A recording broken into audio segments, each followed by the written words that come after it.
Hi there doll faces, thank you so much for joining me for this video about my sacred patchwork method. I've been thinking more and more about the method of using different decks together and creating this very intuitive but also very interestingly aesthetic spread. And I know that I am by far the first person to do this, so I'm not saying in any way that this is this brand new shiny thing that I've made up. I know that lots of people do work with different deck imagery and they put spreads together that are very spontaneous, very intuitive, and are, let's say, allowed to be cosmically random. So we're using the fuel of synchronicity basically to create something that is wild, that is not necessarily centered on having spread positions or any kind of set plan. We're just using different imagery and seeing what comes through. So I know that other people do this, but I want to talk in this video about my particular way of doing it, my feelings about it, and how I make it work for me. So basically this video is going to be about a specific kind of spread that I like to do, where I utilize a lot of different deck imagery and I have no set spread positions. Now, a lot of you will know that have been watching the channel for a while that I'm very keen on having spread positions. I am not generally a fan of doing spreads that have no plan when it comes to the spread positions. I feel like spread positions make the reading as useful as it can possibly be, as directional and helpful as it can possibly be, and I do stand by that for the most part, but I also really respect the power of synchronicity, the sacredness of what is random. There's a holiness to that, and there's a holiness to just leaning into the messages, surrendering to them without really giving them any kind of job or any kind of role or associating them with anything cognitive. So there's something about just surrendering into the imagery and the messages which I think can be really useful at specific times, particularly if we are trying to take too much control of a situation and we're being way too cognitive about a situation, or we're intellectualizing it way too much. It's really helpful sometimes to have no spread positions and no real plan for what the reading is going to do in terms of instructions or what the cards are for. It's so helpful sometimes to just lean in without any of that and just see what comes through from the cards and see what kinds of messages and themes and energies and feelings come up when you look at a collection of cards together. Now, a lot of people do this with just one deck. A lot of people just lay out a certain number of cards and they lay them out until it feels right. They have no real plan for how many cards are going to be laid out. They just lay cards out until it feels right, and they do it with one deck specifically. But I'm going to be talking about the practice of doing it with lots of different deck imagery, and that's something that sometimes just really excites me. This video is probably going to be somewhat alienating for people who do not collect decks, and I'm just going to say that right off the bat. If you have even 2 or 3 decks, you will be able to practice what I call the sacred patchwork method. That's my cutesy little name for it. You know I like these cutesy little names, guys. But if you only have one deck and you like to stick with one deck, you are not necessarily going to be able to really connect with what I'm talking about, because I am talking about utilizing different kinds of imagery, different kinds of decks. I'm talking about mixing tarot with oracle. I'm going to be talking about mixing different sizes of decks together. So it's really for people who do utilize different imagery, and I'm not saying that it's right or it's wrong to utilize lots of different kinds of imagery. You may not want to create a budget for that. It might not be important to you necessarily. At this point in your life, there may not be the spare income for that. I know that for some people, they once had really illustrious giant collections of decks and they felt like it was overboard, it was overwhelmed, they didn't use all of them, and so they sold them off or gave them away. So I know that there's lots of different reasons why somebody might not be a collector in the way that I and other people are, and that's fine. But when I'm talking in this video about putting different kinds of imagery together, I'm going to be talking about using quite a lot of different imagery. So like I said, if you have only a very small collection, you could still definitely get something from this video. But if you are not a collector, if you do not have lots of different imagery to play with, this might not be a video that you enjoy. So I'm just going to get that out of the way. So essentially, what I like to do with the patchwork method is I like to just leave card positions out of it. So leave spread positions and spread designs out of it. And that was very difficult for me to do at first. So I want to talk a little bit about how I leaned into it, because I did recognize with my own personal practice of working with cards that it was sometimes important for me to just put card positions aside and not make any decisions about what specific cards were going to be or what they were going to be telling telling me. And it's quite difficult for me to do that, being who I am. I do prefer set spread positions, and my Virgo moon likes to be particular about what each card is for. So it was hard for me to just like lean in. So I want to talk a little bit about how I lean in first, and how I get that intuition going and just let myself surrender into the creation of the spread. And then I want to talk about utilizing different imagery together and how you actually would read more of a patchworky kind of spread that has no card positions, that is created entirely just from your intuition, just from feeling guided and then seeing what comes through. So first of all, as I mentioned before, I have to be in a situation where I know that a kind of patchworky spread design that is very intuitively done with no spread positions is what I actually need. A lot of the time I do need a spread that has set positions, and I do need to decide what those positions are based on what my needs are, what my questions are, what my worries are. But there are other situations, and as I mentioned, it's normally the situations where I'm trying to take too much control, or I'm very, very convinced of my point of view and I feel like I'm stuck in my point of view. Maybe I'm in a situation where I don't feel like I'm getting any kind of input from spirit or from the cosmos. I feel like I'm not connecting to that sort of higher guidance that I need. Maybe I'm being very cognitive, very intellectual, and I feel like I need to lean into symbolism and archetypal energies, right? So at that point I realize I need to do more of this intuitive kind of what I call a sacred patchwork reading. So that's when I know that that's what I need. Other times, in fact the majority of the time, I don't feel that I need that, but I do feel like there is a very important place for it. So first things first, I need to know that this kind of like spontaneous patchwork spread is what I actually require. Then I do a few things. First of all, obviously I just get myself into a relaxed frame of mind. I prepare myself to understand that this is not about, you know, really going after direct guidance or really getting very specific things that I've pre-planned.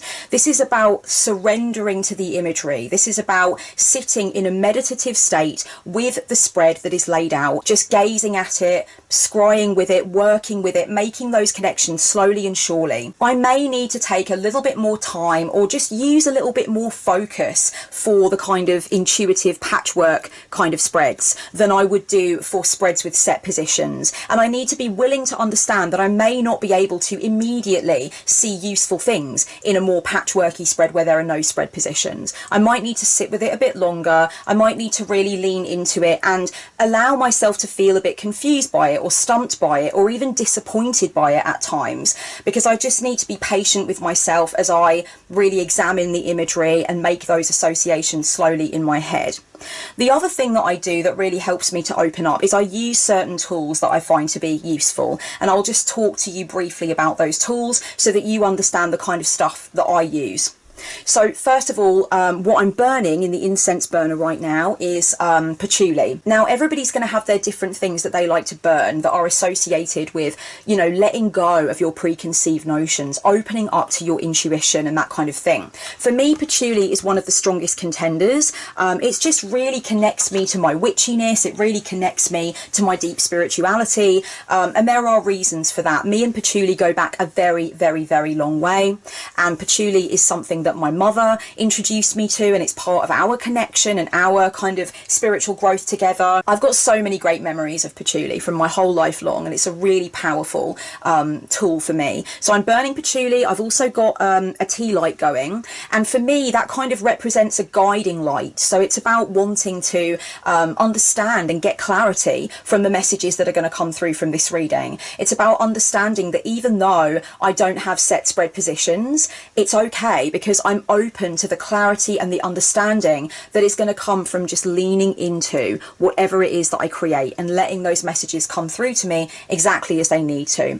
I've also got 4 key stones that I find to be really useful. Again, people are going to have different crystals that they might like to work with for intuition and opening up to cosmic messages, etc.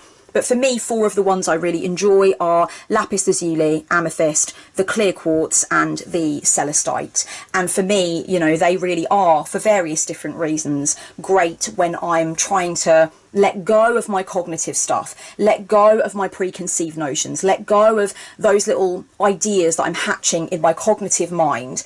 And when I'm trying to just lean into messages, symbolism, feelings, energies, and I'm finding it difficult to do that, those stones tend to be helpful. The other thing that you can do if you're preparing to lean into a spread design where there are no card positions and you're just really creating something and seeing where it goes, is you can kind of wear things that empower you or make you feel like you're in that mood where you're ready to do something like this. So for me, I might, for instance, use bracelets like this. I've actually taken them off for the purpose of this video because they rattle when I'm moving my hands around. I'm a wildly gesticulative person, guys. It's amazing that I don't have any Italian blood that I know of, because I use my hands when I talk.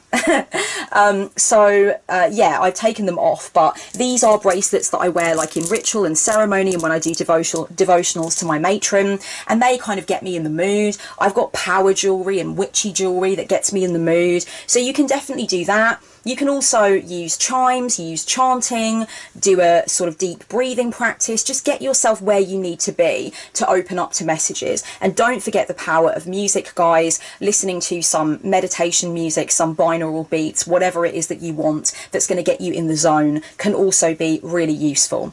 And at that point, you are ready to basically create this spontaneous spread that has no positions. And you're basically just going to flow into creating a patchwork out of various different decks. Each time I create a sacred patchwork spread, I always allow my intuition to tell me which decks I need. Now, I've selected these decks just for the purpose of giving you an example, but it does show you what the possibilities are for the different kinds of decks and the different sizes. I've got teeny tiny size, I've got, you know, large postcard size, I've got oracle decks, tarot decks, and other kinds of things as well. So whenever you're going to be using different kinds of imagery and you're going to be putting something together, really sort of stand in front of your collection of decks and lean into what it is that you need and let your intuition come through. Don't overthink it, don't be too prescriptive or intellectual about it, just let yourself be drawn to what it is that you feel that you're going to need. And if a thought comes up for you, like I feel like I'm going to need divine feminine energy, then grab a goddess oracle if you have a goddess oracle. If you feel like you're going to need traditional sort of decks and more traditional imagery for some reason, maybe you feel like it's more stabilizing, for instance, then grab a few of those decks. You may also feel as though you need to be challenged by certain deck imagery that you tend to find more kind of complex to work with, or you find that there are certain decks that are more sort of shadow oriented for you, and maybe even if you don't want to use that imagery, you may feel that you need to use that imagery because you feel like you need to be challenged and you basically feel like you need that perspective. So you might choose decks intentionally that are of the more challenging variety for you. So what you will end up with is a collection of decks like this, and you do not need to feel obligated to use them all when you make your patchwork. It's really just about having them here. You've leaned into your intuition to decide which ones are necessary. So now what I start to do whenever I'm doing a kind of patchwork spread is I just basically start enjoying the process of making the patchwork, and this is how I do it. So basically I just go for a deck that I feel like I want to start with, and I'll just let my intuition take me. So I might sort of get things out and I might not feel as though I'm having a strong intuitive urge towards any of them at first, and then I might suddenly feel like, you know what, I want something from this deck right in the middle. So once I've made my intuitive decision, I will open up the deck and then I basically shuffle it a few times, you know, create that bond with it and put that intention into it. And just basically allow myself to have a little moment with it, just as you would with an ordinary reading where you're just using one deck. And then I cut the deck. I always cut the deck all the time, whether I'm drawing one card or 15. And then I do not turn the deck, I do not turn the card over. I just select the card that's at the top and I place it wherever I feel it should be placed. I feel like this one should be placed in the middle for the purposes of this example, right? So that's going to be the first card. I never turn the cards over until the whole patchwork is complete, because to me, I feel like if I turn a card over, it really dictates what I choose next, and I start to get too cognitive about it, and I don't like that. So I very much make sure that I leave all of the cards turned over, like so I can't see them until the very end, and then I sort of turn them all over together and I start to meditate on the finished patchwork result. So the next thing that I want to do is I want to use this particular deck. This is the Fineliners meditation cards. I really love these cards, guys. These are very new in my collection. These are amazing, actually. Really love them. They're words only. They don't have any pictures. Okay. So I cut the deck, and then I'm going to pop that one right there. So as you can see, I'm starting to make this patchwork. It's starting to come together. Now you might feel like you want more than one card from a specific deck. So you might feel like you do want another one under there, and it might just intuitively come to you that you do want another one under there. So now what I want to do is I want to select another deck, and I want to go underneath with another deck. So I'm going to select this mini Aquarian Tarot. I love the Aquarian Tarot, guys. It's literally got to be my favourite, more traditional deck at the moment. Love it. So I'm going to go for this. I love the fact that you can use all these different sizes with the patchwork method. And I'm going to pop that there, like so. And I think I'm going to let myself have another one as well, because I'm feeling like that is aesthetically correct, right? And that feels very right to me. That just feels like that's what should be happening. And that's the kind of thing that you need to do when you're working with this patchwork method. It's really about what feels right aesthetically, what feels comfy, and what is really coming through for you in your intuition. So now I'm going to go for Oracle of Echoes and get something from here. So again, I'm always with the shuffling, and I'm going to pop one of them there. Okay. And the patchwork continues to come together. I'm going to go for my mini Rider-Waite-Smith now, my teeny tiny Rider-Waite-Smith, and let's give this one a little shuffle, and let's pop one card there. Normally I'd probably do this a lot more slowly as I sort of let myself feel into what was correct, but obviously just for the purposes of an example, this is what I'm doing for now. Now if you want to, you can do cards sideways in your patchwork as well. I don't tend to do that, but you can do that if you want to. Okay, and so I basically just keep going until I end up with a finished patchwork. Okay, so this is the finished sacred patchwork spread that I've created. When you do it, you might want it to be much larger, you might want it to take over your whole carpet, you might want it to be just a smaller cluster of cards, you might feel like this is too much. It really does depend. You, again, have to lean in to your intuition and feel your way into what is appropriate. And you kind of know when to stop. You get this feeling that that's enough cards and that it looks how you want it to look. It doesn't need to look anywhere near as neat as this. It can look much more scrappy if you want it to. You can just throw things around. It doesn't have to be all, you know, like a little, like looking like a sort of cityscape from the sky, but that's what it always looks like when I do any kind of spread. I'm very neat, but yeah, it doesn't have to be neat. You can just sort of like throw things out much more liberally if you want to. So I've got a card from Ghetto Tarot, a card from the Goddess Oracle, we've got Oracle of Echoes, the Russian Tarot of St. Petersburg, I've got mini Rider-Waite Aquarian Tarot, Fine Lines meditation cards, and the Do It Now Oracle. So that, oh, and the archetype, sorry, there's an archetype card here by Caroline Miss from the archetype deck. So yeah, basically that's what I've created, that's what I've come up with. And at the moment, obviously, everything is just the backing.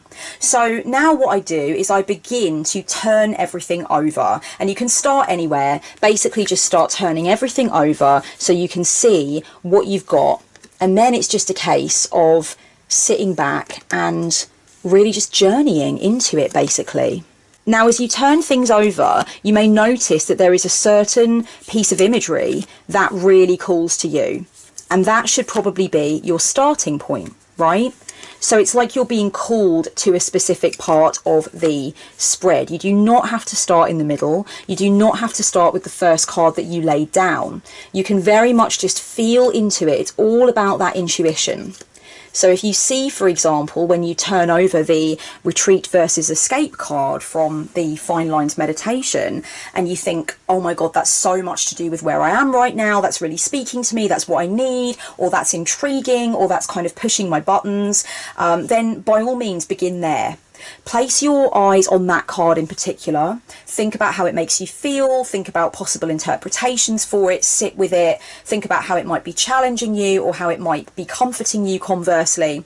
And then look at the cards that are around it. Start to spread your attention outwards. Focus on how the cards around it may connect with it, and how do those cards inform each other or dance with each other in some way. You may notice that your eye moves around erratically over the spread, and you feel like you kind of want to break ranks with one part of it and go over to another part of it. And you may find that, you know, you really don't feel as though you can journey across organically. You feel like you kind of dot around from one card to another, and that's fine. Now, what normally happens with this more patchwork kind of design, where you don't have set positions, is that some cards are going to just feel much more important and much more potent and relevant than others. And you may feel as though some of the cards in the spread are more for a rainy day than they are for right now.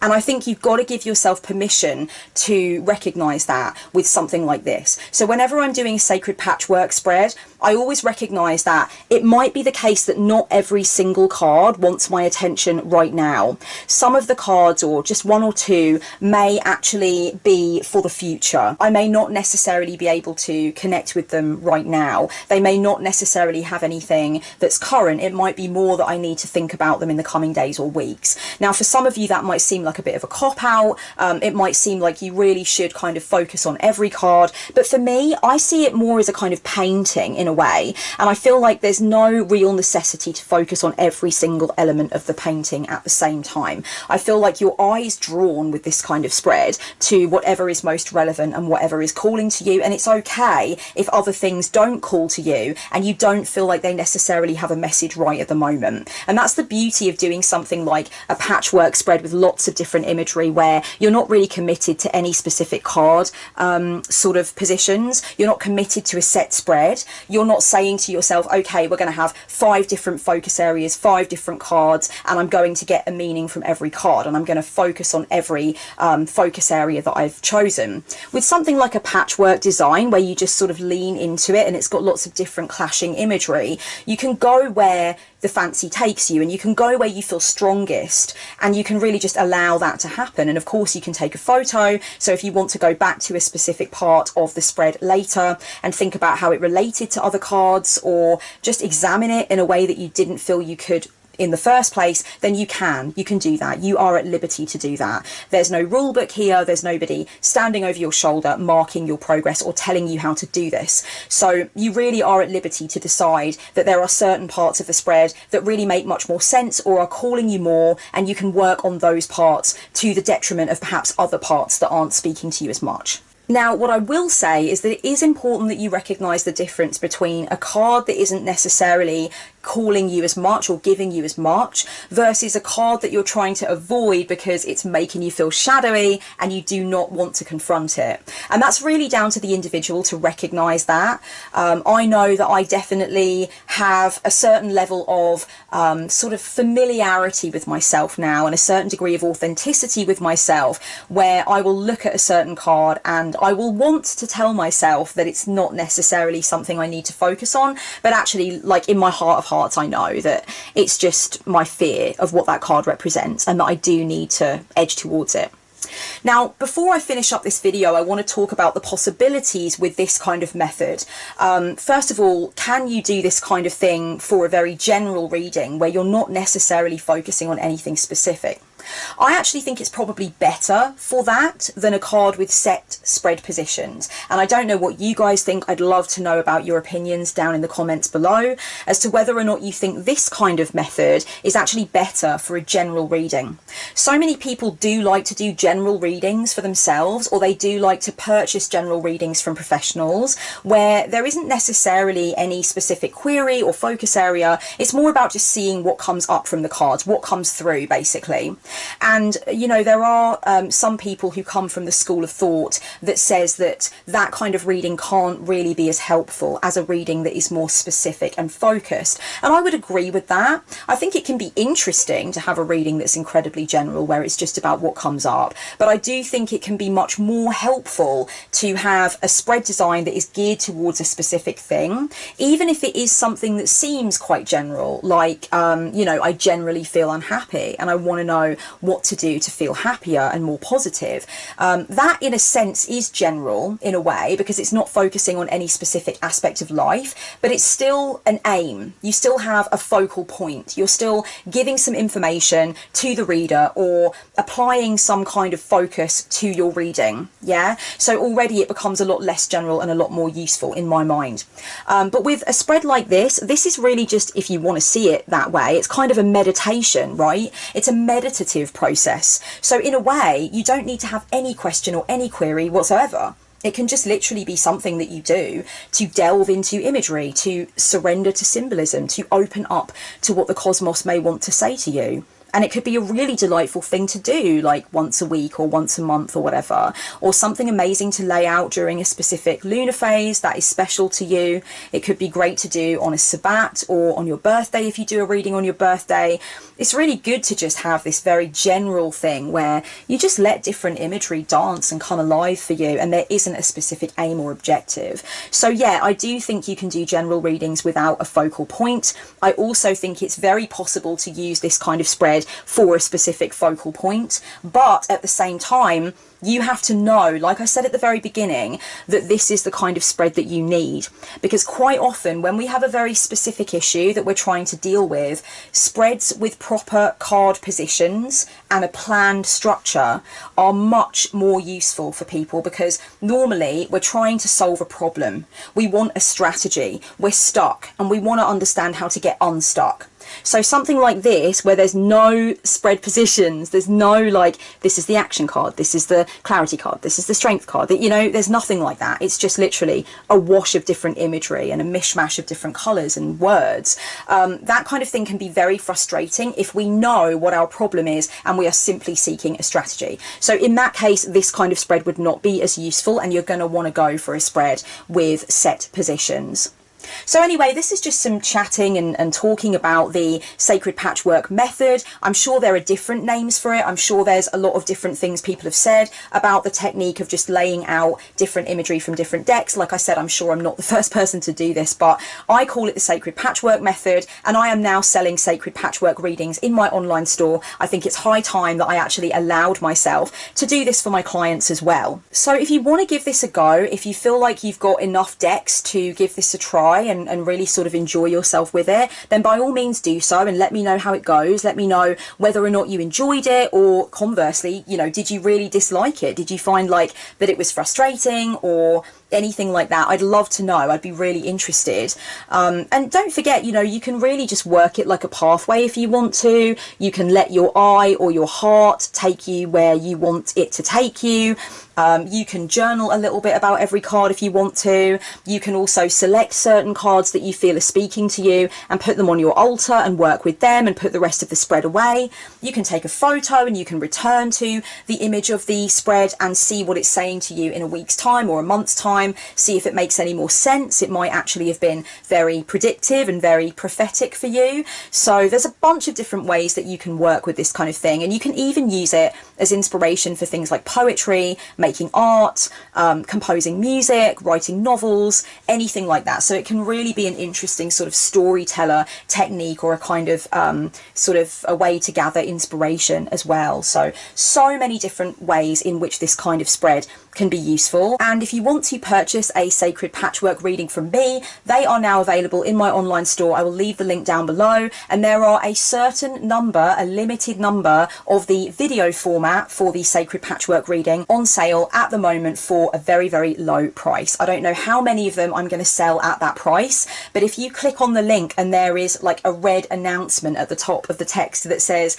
limited video format on offer or whatever, that means that they are still on sale. They're on sale for £18.50. So if you want to get yourself a full length sacred patchwork video reading, video format reading, go ahead and click now. You may still be in luck if you're watching this at the time of upload. I have loved sharing these thoughts with you and these ideas with you. I really hope they've been inspiring. I very much love using the cards in my personal development, and I feel privileged every single day that I use them to make a living. I feel so lucky. So yeah, it's great to be able to share these thoughts with you, and I hope they've helped. Much love until next time, Pop-Tarts. Blessed be.